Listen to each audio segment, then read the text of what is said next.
How are we? Hey, hi. How are we doing? We are, You're live on the stream. Give us a little bit of context into you and Terminal.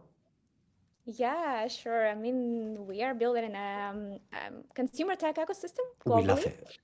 Yeah, so we love it too. We love work with the products that we can use ourselves as users, first of all. So yeah, we have different acceleration programs with guys like Meta, Snapchat.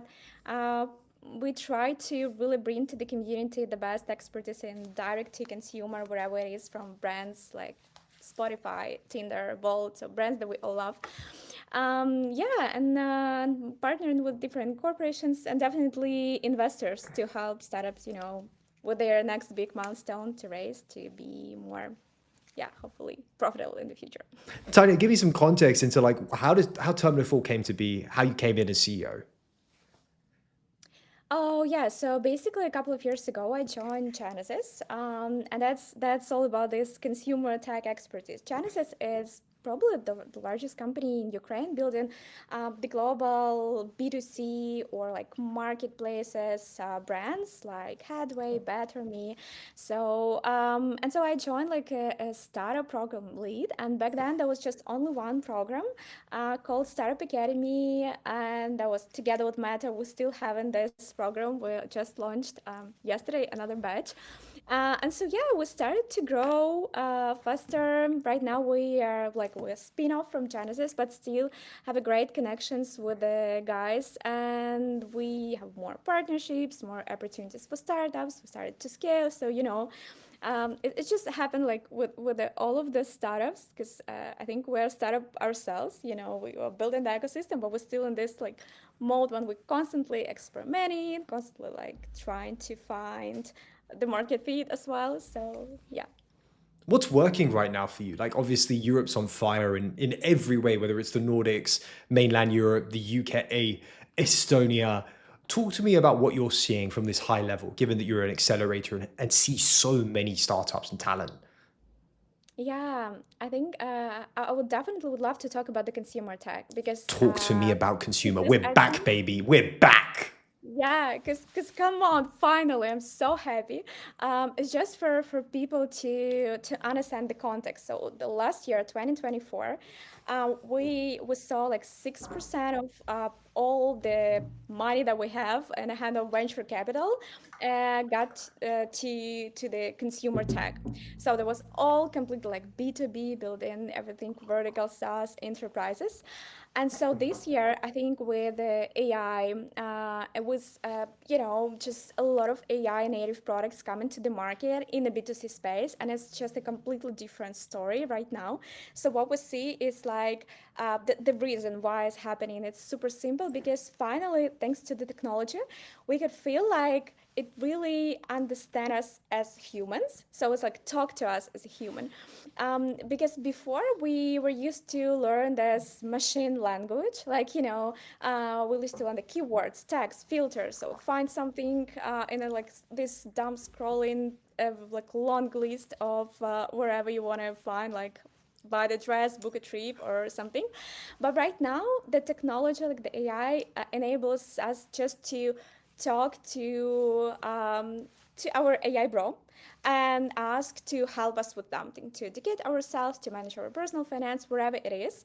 And I think it's not just the technology advanced a bit, it's just a really platform shift what we see right now because it's all about like just having a conversation with somebody which is like not the real human but feels like human, sounds like human or whatever. And so that's why we finally see for like regular consumers, regular users, there's like a whole new world. So people love it. People want to try something new. People want to pay for it. And so even right now, just a bit of a stat. I saw the report from I think A16Z that was.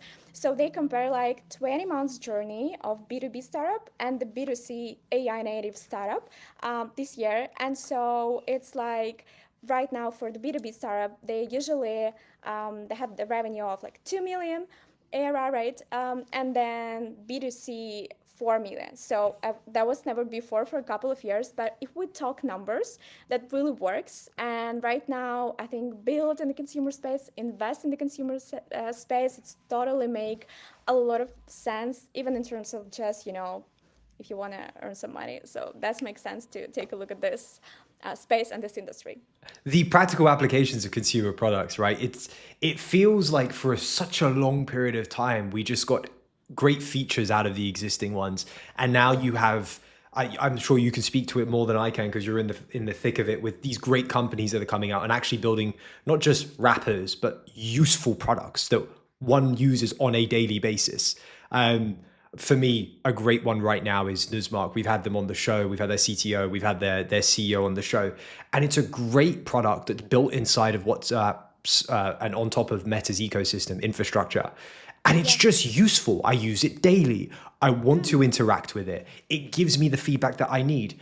There's bugs here and there, but largely 90% of the time, I'm getting the value I need. Are you seeing that on your end with the startups that go through the accelerator?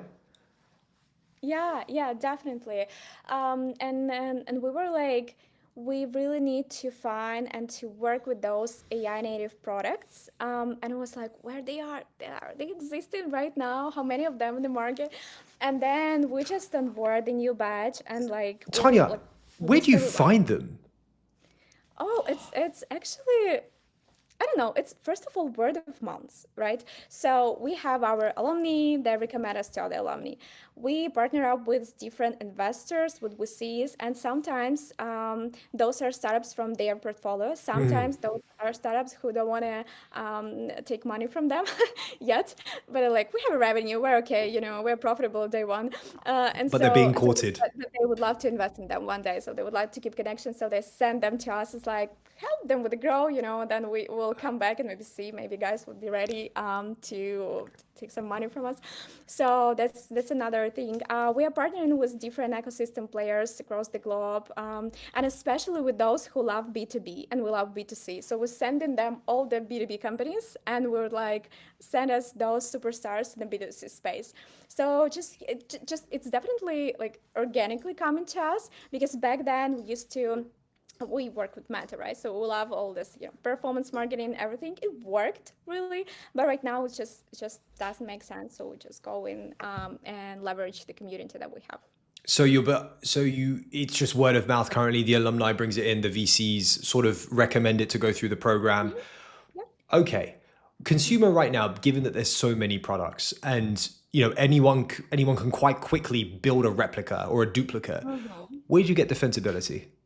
Yeah, that's a challenge, and so that's my favorite question to ask to you when I'm like interviewing them, talking to them, and so what I'm thinking is that you probably heard about this shift, and it's also about the AI from the content to context. So basically, what you need to build it's just kind of a motivational engine, and I love here the example of Duolingo when they're saying like we're not language learning app, we're like motivational engine. So you kind of help your user to build a habit, to really support them through this journey. So that's just in terms of the technology and how I feel as a user using this app, platform, wherever. It's just I really need to feel like I have some challenge, I have some goal, and I wanted somebody guide me through this journey and help me to reach it. In like so it's all about understanding your user behavior. It's all about Context. understanding like psychology even. So it's not just analyzing the data, because like people come from our marketing that we're doing, they just quit because they're not interested. We need to retain them. So it's not about that anymore. It's really about being a friend. So your app is just a friend to your user along this journey. The second thing, and I think that's the most important and the most underestimated things, it's build a community and like this emotional touch with your like users. rather than just features. So what it means, like I will give you an example. We have a great startup called Zook, and it's kind of it's what grandparents could record AI bedtime stories for their kids. They have an integration with Snap, so it looks like Snap, but you could create as many stories as you want to share. And like what they are doing, they kind of integrating your family rituals into those stories, and they recommend you to have some integrations, like partnership with Paramount, Netflix. So they recommend you a content specifically for your family because they That you're know what's watching. as a Oh family. my God, I So love it. so they're mixing generation, they're mixing other contents coming, they're mixing VR with, like, texting and everything. And so when you hear and you feel like, my family is here and my friend's family is here and they have their own rituals, we have their own, we could share. And so that's all about community. Or we have another amazing product called, they just entered the program called Valerie. And what they are doing is like they're selling supplements for women in their premenopause. But what they have, it's such a strong community of women, because the topic is, it's you really know nothing, even being a woman yourself. So they're trying to educate the community and they're trying to put them into one platform so women could exchange, could, really help each other feel themselves in like such a safe space. And so it's like organically growing and growing just because people want to be with each other, want to interact with each other, and yeah, and just talk as human beings. So the community is everything that you need to build. It's the number one thing. Do you see that happening more often than not when they come into the accelerator? The goal isn't to build a product first, it's to build a really strong community and have sort of something janky that that community can talk to begin with, and then provide value really quickly in overwhelming amounts of it. Yeah, yeah, right. Exactly. And I think what we see the trend is that teams, they even, they're starting to talk to their audience, to the people who are supposed to use their product even before the launch. So like, guys, and like, it's all about building in public and everything like that. So they're like, we want to deliver this thing to you guys, but we'll be live in 3 months. But what is it? It's like one, two, three. So they describe the features. They invite creators to explain to their audience what they're gonna build, how it's gonna look like, and so they create this community already with just raising up some important topics for those people. And so once the product is ready, so people are like, yeah, I want to try because I trust these guys. I already talked to them. They're kind of my friends already. So I want to be there. Yeah, and that's what we see as a trend. And it's all about distribution, and it's all about building this loyal community even before you launch it. When we look to the West and we looked at products like Luli doing very viral campaigns, or Series A with their sort of Love Island, like founder creator dating series that's coming out, or is out. Are you recommending startups to think on that plane of like, think about virality in the features that you release, think about virality in the marketing comms that you do, and the content that you release? Yeah, I think that that's a huge trend. It's not just trend, it's how the world works. Because especially if we see the new generation, the Gen Z coming, and those the audience they're gonna pay. So you're building products for them already, for the future. And so you need to talk their language, and they're sitting like TikTok, they are watching those viral videos. And we have a guys, the another product from QS called Tali. It's a habit building app. They're designed for Gen Z, and so they have this such a strong network effect just because they just launched that, they posted the video, and it was like millions of impressions. People like the video and they're like, why, when you're launching, let's do let's try it. So that was a huge success. And we have lots of products like this coming. Just, we know about the product a lot. We would never use it, but we see the video and was like, oh yeah, I know this guys. I saw this viral, video. And so then you're just ready to try when you feel like this is the moment for me. This makes sense for me right now to use this. What do you not like in startups right now? What isn't going well? Yeah, so I think something that is going well, it's also not going well at the same time with the community, with the way you launch and the way you're going or not going viral and everything. But I can hear a lot of startups saying like, I'm afraid ChatGPT, like the new release, will kill my product or something, and I would really nudge people and like founders towards building them, like leverage those problems and challenges that you could see people are caring about, and they are go to ChatGPT to ask how to solve this problem. But then you're not just building the same stuff that ChatGPT on top of ChatGPT, right? So you're thinking about like how to deliver the best experience possible with all of this amazing. Right now we have like video, voice, wherever interface with amazing visualization with VR, with wherever you could put into this product. And it's not only about the features, but really about the experience, and just be a pro in what you're doing, what you're building in your vertical. Like, so where like let's we talk about wherever ed tech, personal finance, wherever. So just really deep dive and really deliver the best experience possible. And then that's kind of your defensibility. But I would nudge people towards like thinking how the product could be different, and could be as much more entertaining, gamified as possible. So that's, I think, the people are a bit lack of right now while they're building their products. But the possibilities with all of the technologies and different tools who could support you with that, just incredible stuff going on. So we just need to integrate them, and you will enhance your product. So I would suggest to do that. What Yeah. So platforms are you seeing people launch their products on? Do you see them like launching them on LinkedIn, Instagram, TikTok, X? Is it a combination of platforms that you're seeing all at once, or do they sort of build community on one first? Oh, I think it's definitely a combination. And right now you have a lot of tools that will help you create a content in a second and like post them across different platforms.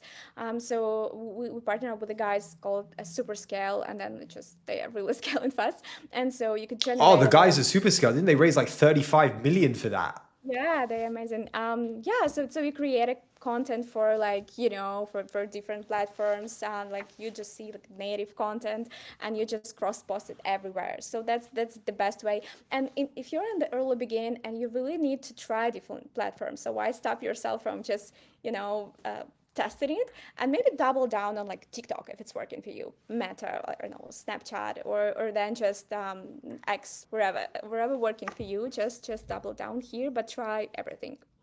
And I You think. spend a time across the entire European ecosystem, right? What do Mhm. you think is an underserved country or ecosystem that people don't realize is just full of amazing talent and companies? Maybe it's obvious would be probably. So I definitely see a huge potential Nordics, probably especially for consumer tech.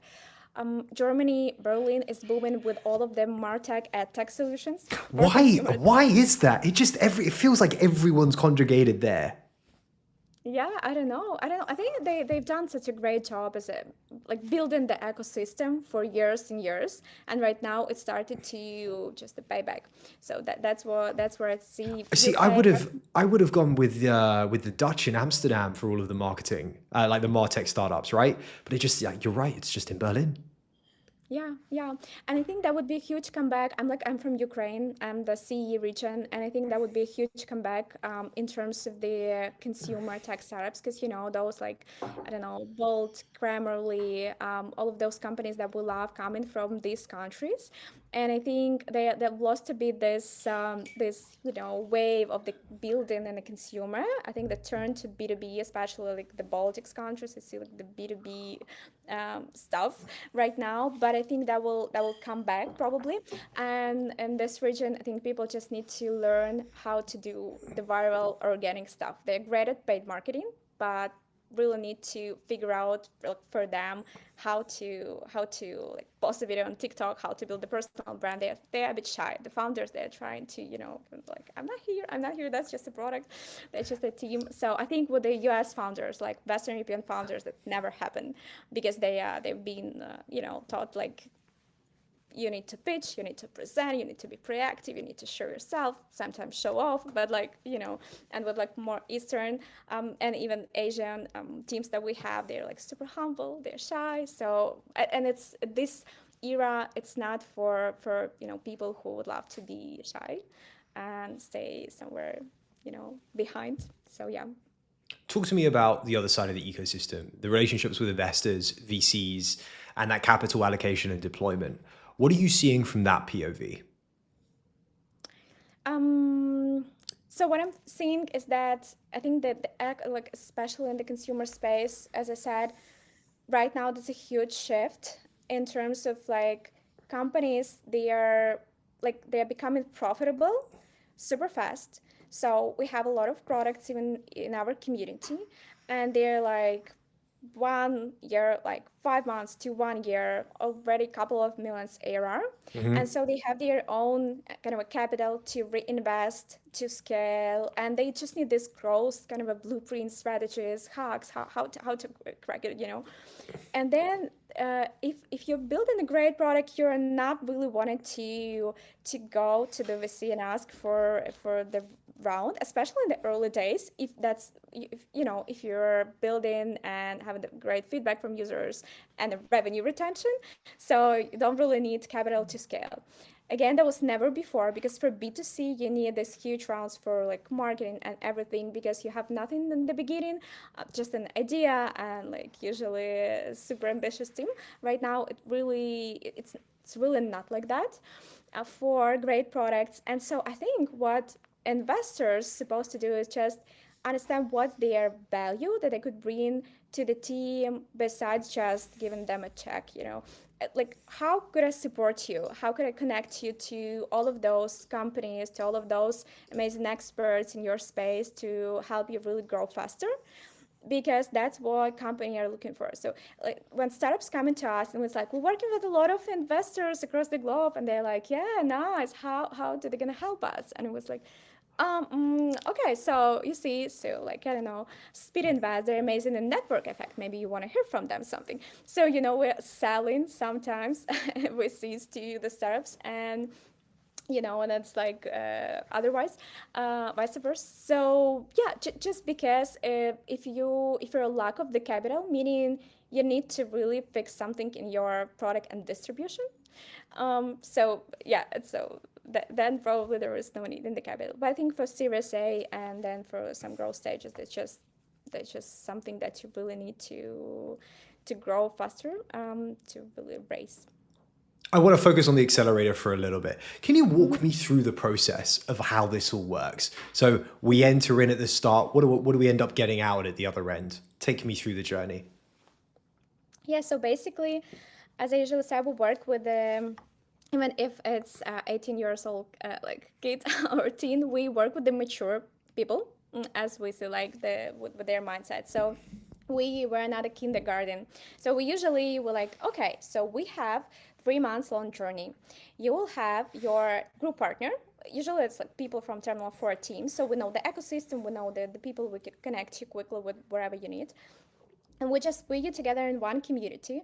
And that's just something that the most important and the most valuable stuff. It's like you have a lot of founders and teams out there who've done something great in viral stuff, something great in paid acquisition, somebody great at like product analytics, somebody using hundreds of AI tools. So just ask them what they're using, how it's working, and everything. So we put them together, and really nudging them towards like talking to each other. And so that's the number one thing. Then we have a lot of different, we can call them workshops, but it's usually case studies. So guys who are like, head of product Spotify, they're great at building amazing product, right? So they're coming and just sharing some blueprints. Somebody coming from, have a guy from Tinder who is amazing, like user behavior analysis. And so he shared what's going on out there, how they are doing that.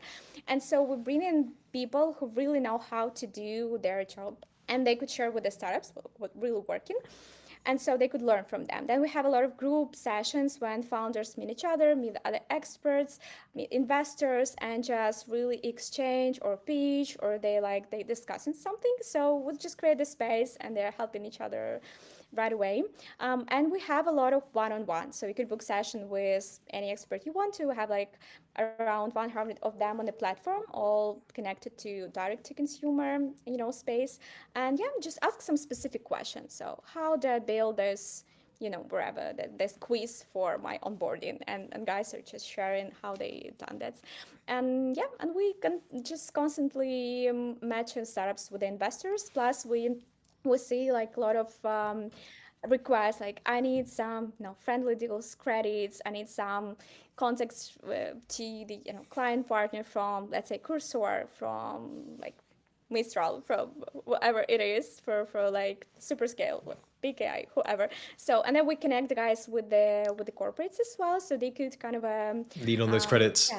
yeah, credits, but also like let's say PKI, so they are great in AI search, right? So that's just not just about credits, but guys come in and said like, you see, so if you want to go and like really enhance your AI search, you're doing one, two, three. So this is the expertise of like them, that they are kings, right? So they know the best how to build that. So we're trying to connect them. The same for the traffic sources like Meta, Snapchat, TikTok. So yeah. Is it hard running an accelerator? It's we have internal I don't know what to call it, the phrase. That was a feedback from one of our startups after the demo day, and we asked them how do you feel, and they were like excited and exhausted. So that's our regular state of mind. We're excited and exhausted, Because but it I can imagine it's this super high state of energy just constantly because you're ripping through cohorts and making sure the startups get the most out of their experience so they can be successful in whatever metric they're sort of optimizing for. How do you do it? Do you just have a great team around you? Have you built that really core foundational team at Terminal, or is it something else? Yeah, I think it's all about team. And I think if I ever had any superpower, that would be gathering the best people that I can. And most of these people, they came themselves and said like, I want to work with you. And I was like, yeah, yeah, let's do it. And Nice. so I think that just because we have such a supportive team, and it's young hustlers, to be honest. Most of the team, they're like 20-ish, and they're doing a great job. They are, they're growing super fast. And so we're not building these relationships with the startups as like we will, like we'll be this like the teachers in a school. You will know better. Let's do one, two, three. You need to join every single workshops or something like that. So we have some fun with the guys. Was like we are chatting, we are having some gatherings offline. We're partying. We are trying to really support them. And so I think our unfair advantage that we have is the energy level. It's just that we energize other people, we energize ourselves, and so we really exchange it of this just this friendly vibe that we have, and probably that's the way we're not burning out ourselves. We're like, yeah, we just sometimes we're exhausted, but we come into our founders. They're like, oh yeah, thanks for your support, and I have this idea. What do you think about this? And it's like, oh my god, we're building the whole new world with you. Yeah, let's go. And so your energy level is like jumping, and it's like, okay, I'm in a great state right now of the mood. That is what I imagine the valley is like when people explain it to us. Yeah, yeah, and I want to bring. Yeah, we're working with the companies from US. We have 25% of the last cohort from US itself, and What I is the really want energy to like? bring it to Europe. What is that cohort like? Do you see the difference, like a stark difference between the teams over there and the teams here? Um, I'm really trying not to differentiate people just because of their like they're from some place, but I just see the people from US and like especially New York City or San Francisco, people who trained to kind of chasing and chasing and chasing and chasing towards something and like really be super proactive. And I think we just need a bit more of that kind of energy here in Europe, It probably. feels like their ecosystem is wired differently, right? Let's just be perfectly Yeah. honest. They're geared up for going after it and thinking Mhm. bigger, and like there is an inherent ambition. That's not to say that our talent here doesn't. It's just that we need more of it. Yeah, yeah. But but I see again, it's a bit of a mindset shift. We just had this kickoff session, and then we have like small, talk inside of this group. And I asked guys, what's the wildest ambition that you have? And guys from Poland, there's a startup called On a House, and in their space, Flow is the biggest competitor, and they wanna like, yeah, we wanna like during the next 3 months beat Flow. Yeah, that's all I got. Like, we want to build the best space for women, and I was like, okay, not bad. So I'm starting to hear this bold, ambitious, and like everything here in Europe as well. And so I just wanna really push guys to think big. That's what I can do on my team constantly doing. So Tanya, we got hopefully. you. We got you for a couple more minutes. I want to hear about Terminal's like next steps. What are you going on to do? What projects and cohorts have you got coming up? Talk to me. So we want to be the go-to, the number one space for any consumer startup in the world. Or So what are you I think building? Like YC for consumer? exactly, and maybe even better than YC, right? We need to think big. Come on, we need to bring this energy to Europe. We want to be better. Yeah. So the goal is unite top players in this space, in the consumer space, and really nudge them like towards the helping startups to grow faster, to really change the rules that we have right now, and help like founders with any background that they might have with the crazy ideas to succeed. So we want to be this, friendly, supportive, safe space for them, with it, and helping them in their first steps. Yeah. So that's just what we are building. Do you end up? Does that cohort always happen in the same place, or do you end up going to different locations to do it, or is it just virtual? It's virtual, but we have like demo days, all of the gatherings around the world. Right now, it's mostly Europe, UK, US. But I think maybe one day we're gonna scale. I would love to, because we even have like startups from Japan. It's like, wow, what's going on in Japan? It's so That's interesting. wild. What is going on over there? The people are willing to pay for the products. That's great. That's always a good start. Guys Tanya, are like, this has yeah, been awesome. I can't wait to have you on again. We got to do like a demo day for Terminal live stream. That would be pretty cool. Or maybe an offsite if you decide to do that. yeah. I like you're invited. Welcome. Let's just. I will be happy to see you there We'll and jump in talk the to. DMs and let's make this happen. Yes. And thanks for this amazing podcast and for your like just the fantastic energy. I don't know how you're doing Hey, that. we're trying. So We're trying. We built an incredible docket. We try and increase the serendipity for founders, VCs, the ecosystem to come together.